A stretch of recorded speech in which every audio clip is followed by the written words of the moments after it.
So hello, my name is Denny Paul May, and I'd like to welcome you to KVEC's training for considerations of LRE and home hospital placement. As we move through this and we think about, good afternoon and welcome to today's training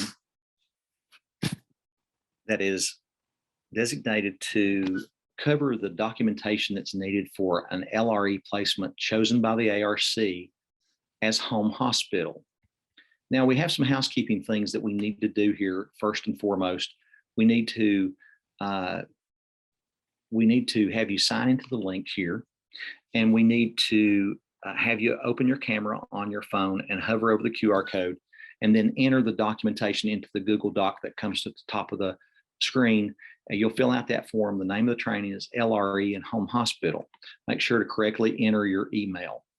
And so as we move into our discussion today, there's some learning targets that we have. We want everyone to understand that LRE, least restrictive environment, and what it is, and how it's documented in 5 places on the IEP and conference summary.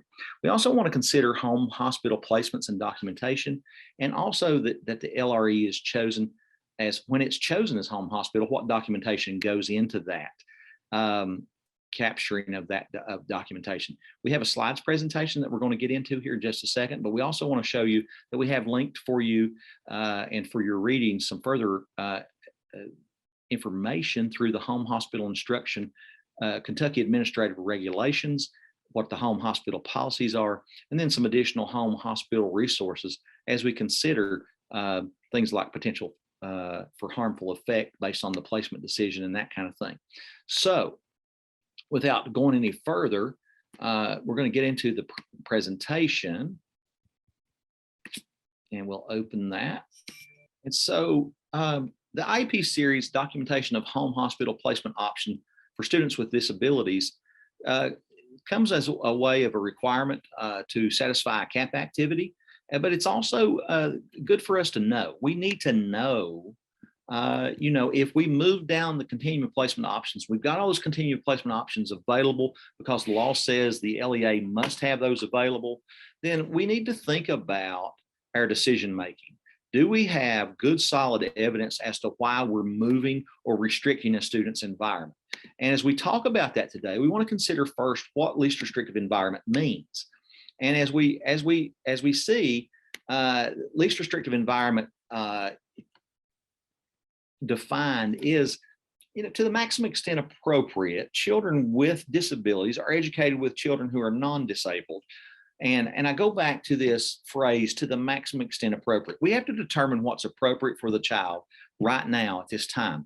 And we have to understand that the needs on the IEP really drive that placement and really drive those decisions. So if the student has, lots of services, we're going to have to consider that as we consider the restricted environments that we move to as we move down the continuum of placement options. We realize special classes, separate schools, or removal from the regular education environment occurs only if that education in that regular education environment with the use of supplementary aids and services cannot be satisfactorily achieved due to the nature and severity of the disability. So we got to have satisfactory achievement that is not happening.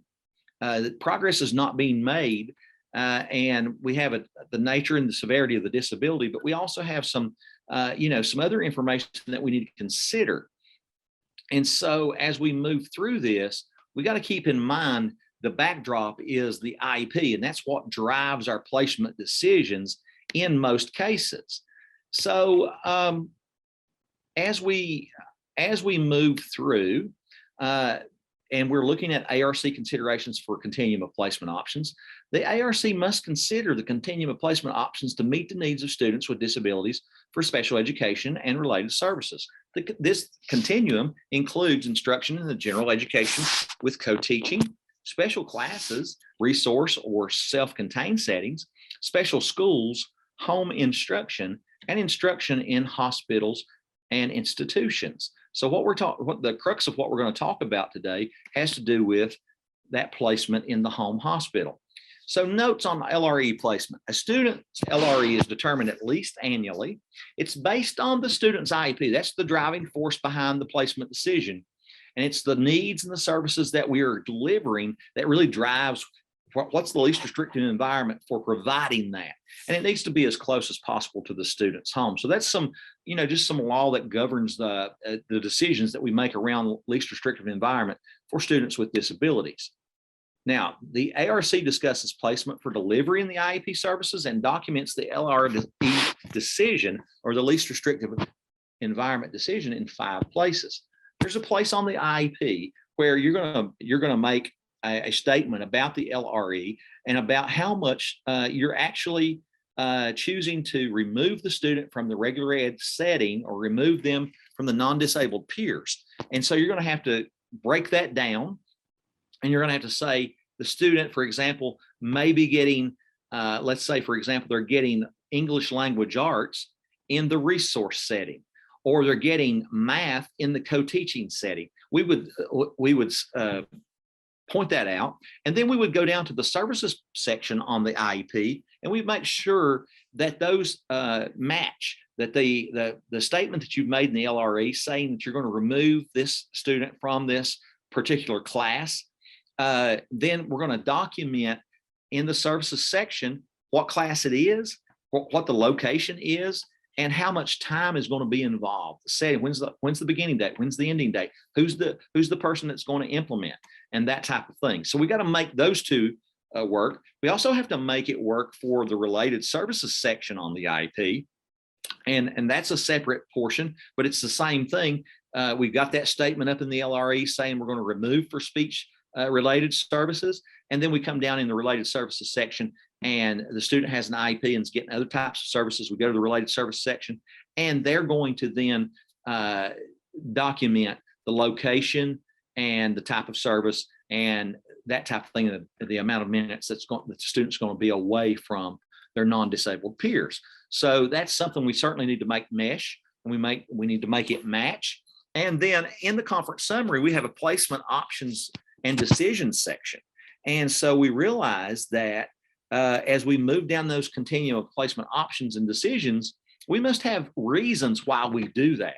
So if we move to a home hospital placement, we've got to have some clear reasons and some clear documentation and some clear verification that this is what's needed for the student at this place and time in order to implement the IEP. Even with the use of supplementary aids and services, we're going to need to move to this more restricted environment. And then in the 5th place, you're going to have to think about the more we restrict the environment, the more we move down the continuum. We start with regular ed, and we look at regular ed with co-teaching, and then we look at the resource room situations, and we look at the special schools, and then we look at possibly home instruction, or then the home hospital instruction section. And so as we do that, there's more potential for harmful effects of that placement. And so we realize that we must address that on the conference summary. There's a section to address it. And this placement option would be one that we would have to consider things like removing that student from the environment. How does that impact the socialization, the emotional part of the schooling, what the fulfillment we get from being around our peers? We've got to consider all those things. And those are just some examples of what could potentially be a harmful effect if you move that placement to a more restricted environment. And so that's one of the things that we really, really want to make sure that we understand. And we know that LRE, the least restrictive environment, the LRE decisions are based on the student's needs, they're based on students' expected outcomes, and they're based on the educational program. And so we really need to think about all of those things as we think about a more restricted environment and the type of impact that's going to have on the student making progress and our ability to implement the IEP. So in the KARs, 704 KAR, the Kentucky Administrative Regulations, the home hospital instruction regulation says a child or youth shall be provided home hospital instruction if the condition of the child or youth prevents or renders inadvisable attendance at school as verified by a signed statement in accordance with KRS 159.0302.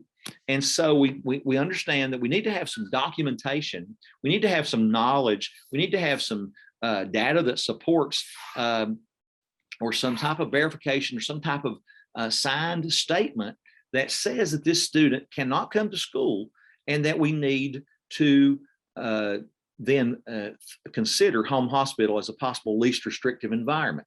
Now, we wouldn't be talking about a situation where maybe we're not able to get the student to respond in a virtual instruction situation, so we place them purposely on home hospital in order to provide them with home hospital instruction, which has some restriction on the hours and the amount of time that we're to give. So that kind of violates the whole spirit of the ideal law. And we want to think about, as we consider this, that we don't want to make that decision as an administrative convenience decision. We don't want to just put students in to home hospital because that can alleviate us of having to have them involved in virtual instruction sessions. We want to think about, is it truly the least restrictive environment? And do we have data and a verification to support that? So that's really where the rubber meets the road with this. Now let's look further into the KARs for some more information on home hospital instruction. Eligibility for home hospital instruction for students with disabilities shall be determined by the ARC in accordance with the IEP, with the services being determined to be in the least restrictive environment. So we have to make that call, and we have to have some hard data to support it. Student can't come to school. Why can't the student come to school? We have some documentation. Maybe it's either for mental health or physical health reasons or whatever it might be. We need to have some of that documentation of student need to be placed in a more restricted environment so that we can still instruct the student. They're not going to miss implementation of the IEP. The chairperson shall provide written notice of this eligibility and documentation to the local director of pupil personnel for purposes of program enrollment. So it's so very vitally important to understand the steps that we have to take for students with disability are quite different than the steps that we take for students that are non-disabled. So the home hospital, the ARC determination of placement, the ARC committee shall determine homebound placement for a student with disabilities. Student with disabilities, the student's need must be documented. We include medical and health information, and we consider it. We make a decision based on the needs of the IEP and this being the least restrictive environment for the student. And we must provide that DPP with the written notification for enrollment, as we stated earlier. So we look at this as some further information on determination of placement. The ARC committee shall determine on a case-by-case basis the type and extent of the homebound services for a student, including the number of credits a high school student will be permitted to earn while on home hospital instruction. A certified special education teacher must provide specially designed instruction as specified in the IEP services. So if the student may not, we may have to look at each, well, we do, we don't may have to, we shall have to look at case by case, the type and the extent of the homebound services for the student. And we have to make a call on what's going to match up for attendance. And we have to look and see if in fact the IEP needs more service. It needs more than what's called for a student without a disability. And so, and we also know that specially designed instruction must be, the concepts must be provided or taught by a specially designed specialist or a certified special education teacher. That's who does the specially designed instruction the first time. And so it's very, very important that we understand that if we're doing home hospital placement, that it's driven by the needs of the student, that we have some good verification, and we don't just do it across the board blanketly for students that won't show up for our virtual sessions. And so that's very, very important to note and very, very important to make mention of here in this discussion. So home hospital instruction time. Home hospital accounts for 2 visits per week that are 1 hour in duration. That's for students that are non-disabled, okay? But it also could apply if you can implement the services of the IEP you have to make a call on that. And, if you have a ton of services listed on the services page, it's going to be very difficult to make that decision to say, a couple of visits 1 hour a week is going to fully provide the services that we need to make sure that the student's making progress, they've got access to the general curriculum, and they're getting that same benefit from that education that is robust in regards to what Andrew expects as far as substance with the IEP, and how we're looking at progress monitoring, and how we're also looking at the substance of that IEP, and can we in fact provide it within these very minimum supports of 2 visits per week for 1 hour in duration. We noticed that special design instruction must be provided by a certified special education teacher as a portion of the services provided. A parent or responsible adult must be present during the visit. So that's very, very important to realize as well. Again, we need to document these carefully in the 5 places, and we need to make note of that we're doing this on an individual basis. We are making note that we're not just doing this as a blanket way of taking care of a problem that we might have of attendance of students with disabilities, or for any student for that matter, but with an IEP student, with a student that has IEP services, and those services are great in length and nature. We need to really consider and make a good informed decision as to this being the least restrictive environment for this student. And so we really want to caution as we move forward and really think about, are we first considering the IEP and the services and letting that drive our placement decision? And if we are making that placement decision that's restricted, we've got to think about those 5 places. We've got to consider the potential harmful effects of the placement. We got to document the placement decision and list the reasons for the placement. And we got to also say LRE statement on the IEP must match the services documentation on the IEP services page. So we've got places that we need to really consider all of this. And we really want to think about intently individualizing this and not doing this blanketly within any situation that might arise, whether it be in a pandemic or not. We need to think about how we're providing the services, and is this placement going to be the least restrictive environment so that the student, to the maximum extent appropriate, is with the non-disabled peers. And so we got to have some real strong documentation. We got to have some medical documentation. We got to have some reasons that we're deciding that this is the least restrictive environment. And in fact, we've got to make a call, and maybe we have to revamp the services page to really make sure that we are getting the, not revamp the services page, we got to make sure that we can implement the IEP as it's written. We don't need to make any services change to that page. We need to make sure that we're providing the amount of time that needs to be provided for the student, if in fact this is their least restrictive environment. And so as we end this presentation, we think about the decisions that we make. We look at that least restrictive environment. We let it be based on the needs of the student individually. And like I said, we linked here some further learning for you. And we said, here's the home hospital instruction, here's the home hospital policy, and here's the home hospital resources that go along with this. Now, accompanied with this presentation, but not linked to this slide, but it'll be linked in another slide, is a link to a quiz that you'll be given over this.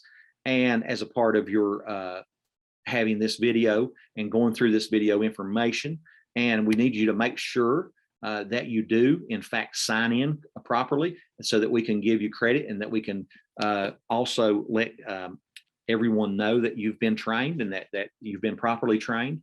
And so we'll just be sending that link to you for the quiz along with this video as soon as we get that ready for you. And we look forward to hearing from you if you have questions. By all means, my name is Denny Paul May. I'm the due process consultant, one of the due process consultants here, along with Brenda Combs. Brenda Combs is our division lead in due process consulting. We've been working with you, and we are open for questions on this. And if you have further need for clarification, we're always open. We're here for you as a resource. My email address is denny.may@pikeville.kyschools.us. Brenda's is at brenda.combs2@hazard.kyschools.us. And so we just want you to be aware of these most important regulations. We want you to make sure that we're making the proper decision for students and that we are individualizing these decisions and we're basing it on the needs and services of the IEP. So we thank you for your time, and we'll see you the next time. And if you need to ask us questions, please reach out through your director or reach out as you would in keeping with policies of your district. So just thank you so much, and we'll see you around the horn. Thank you.